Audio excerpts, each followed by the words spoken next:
Dare to be Bare. So I'm gonna start with Wildlings. These are my husband's shoes. These are great shoes. Of all the minimalist shoes, barefoot shoes, I think I like these the best because they are in fact the most barefoot.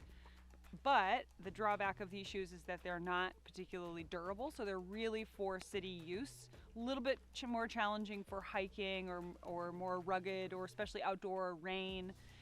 They're thin canvas. You can see this sole is, cut through here. It's stitched. They have improved their design over time. It used to not be stitched, and the sole would kind of peel off really quickly. But this is quite an improvement.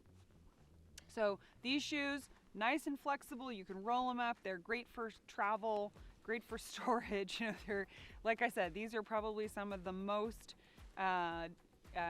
barefoot of the barefoot shoes. So I do really like these, but that's the drawback. It's just that they're not particularly durable. They're more for city use and dry, not very good in the rain.